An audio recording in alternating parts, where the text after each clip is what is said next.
All right, so on this video, we're going to do section 10.3, which is talking about polar coordinates, converting from rectangular coordinates to polar coordinates. And notice here, if you know x and y, then using the Pythagorean theorem, I know that r squared is equal to x squared plus y squared, and then I also know that the tangent of theta would be equal to y over x, and so if I solve that for theta, then it would be the inverse tangent of y over x. So let's look at a couple of examples. So problem number 1. Let's say that I have the coordinate 3, 3. Now again, it's always a good idea to go ahead and draw these first. So that would be over 3 and up 3. And here's my point. So of course, r squared would be equal to x squared plus y squared. This is 3, this is 3. And so r squared would be 3 squared plus 3 squared is 9 plus 9. So r squared is equal to 18. And then taking the square root of both sides, r would be equal to plus or minus the square root of 18. Now simplifying the square root of 18, this would be,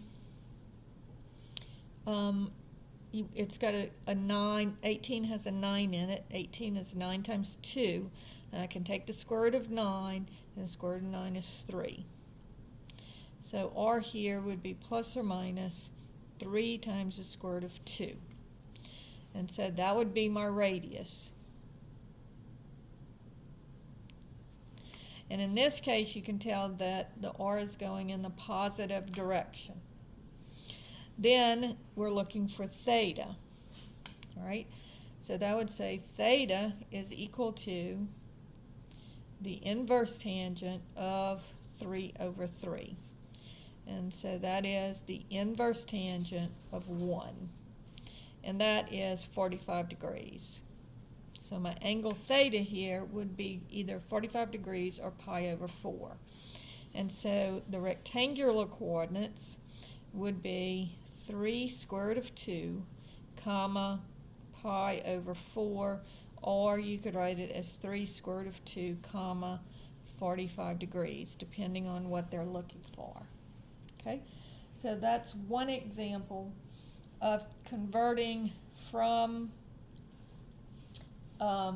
rectangular coordinates to polar coordinates. Okay, problem number 2.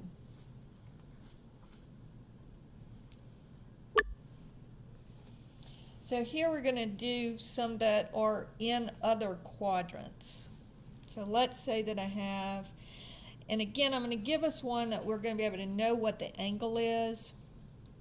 But let's say that we do negative 2, comma 2. And so here again,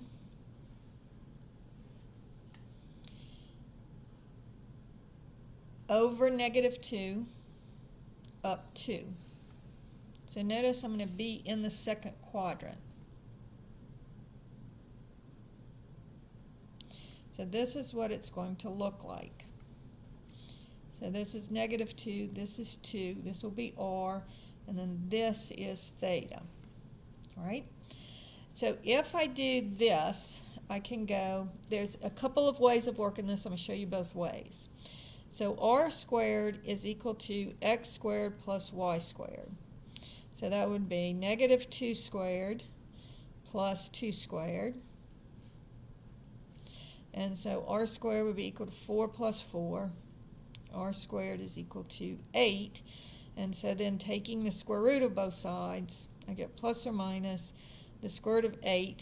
And again, to simplify that, the square root of 8 you can split up into the square root of 4 times the square root of 2, and then the square root of 4 is 2 square root of 2. And so this would be plus or minus 2 times the square root of 2. And so that's my radius. Now notice here it's plus or minus.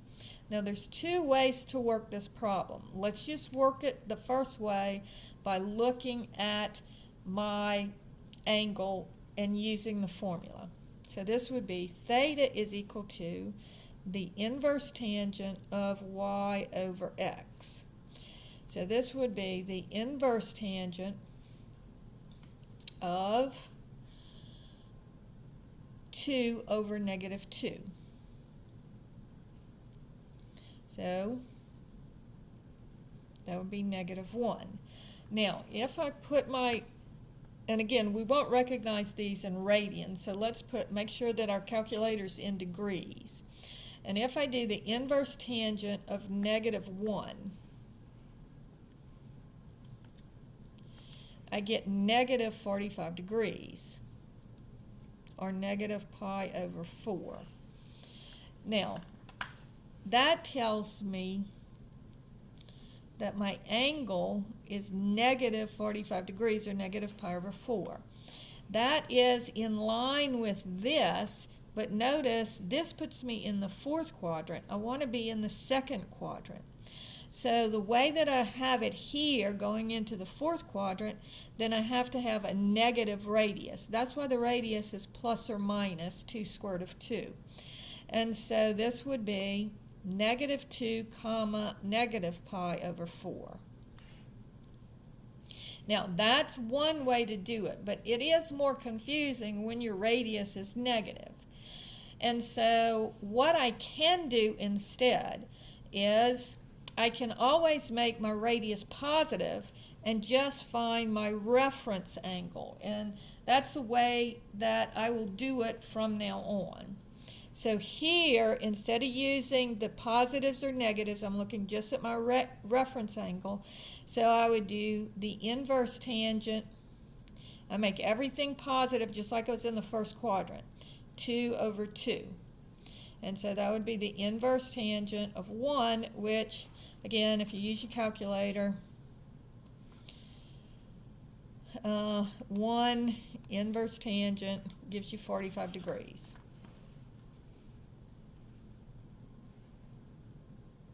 So my reference angle is pi over 4. So notice that here is pi, and so if I'm subtracting pi over 4, this would be 4 pi over 4. So my angle theta here is going to be pi minus pi over 4. So this would be 4 pi over 4 minus pi over 4 would be 3 pi over 4. And so now, if I use this as my angle, then I am in the second quadrant, and so then my answer becomes 2 comma 3 pi over 4.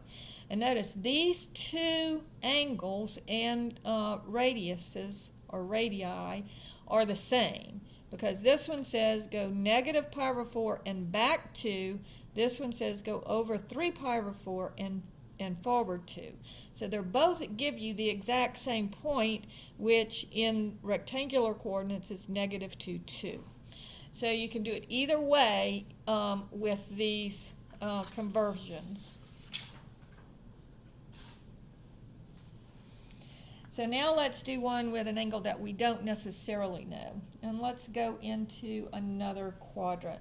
So let's say that we have 3 comma negative 5. All right. So that says go over 3 down 5.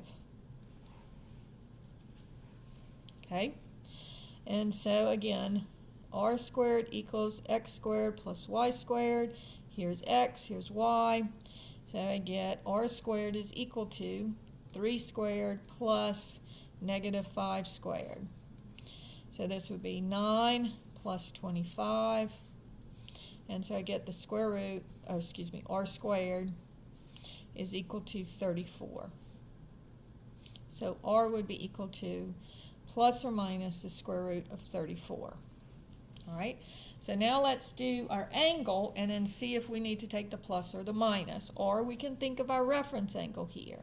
So this is over 3 down 5. All right, so I would have theta is equal to the inverse tangent of y over x. So this would be inverse tangent of negative 5 over 3. So on my calculator, I would go negative 5 divided by 3, and then I take the inverse tangent of it. So I get negative 59.04 degrees. All right, and so now notice this gives me a negative angle, and so my radius here would be positive. And so because it's going in, that would put me in the 4th quadrant. I'm in the right quadrant, so my radius is going to be positive. And so that would be in polar coordinates, the radius is the square root of 34, and the angle is negative 59.04 degrees. And of course, you can use the radians on your calculator if you want to do it in radians. But this isn't one of the angles that we know, so we don't have to worry about that. All right, problem number 4. Let's do one that's both negative. So let's say that I have negative 3 comma negative 4. So that would look like this. Negative 3, negative 4. So here is my angle. Here is my radius. Okay? And so on here, I'm going to have, here's x, here's y.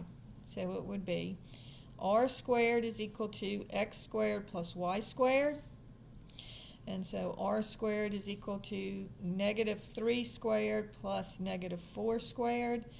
Gives me r squared is equal to 9 plus 16. R squared is equal to 25. So r would be equal to square root of both sides plus or minus 5. Right? So now let's figure out what our angle is. So the tangent of theta, or theta is equal to inverse tangent of y over x. All right? And so here my y is negative 4, my x is negative 3. So this would be inverse tangent of negative 4 over negative 3. So this gives me the inverse tangent of 4/3 because my two negatives cancel. So I'm going to go 4 divided by 3 and then take the inverse tangent of that. So that gives me 53.13 degrees. Now, 53.13 degrees is in the 1st quadrant, and I want my answer to be in the 3rd quadrant. So that means it's the opposite here. So again, there's 2 ways I can do it. I can either take the 180 and add the 53.13, but in this case, we'll just say it's in the wrong quadrant, so I'll just make my radius negative.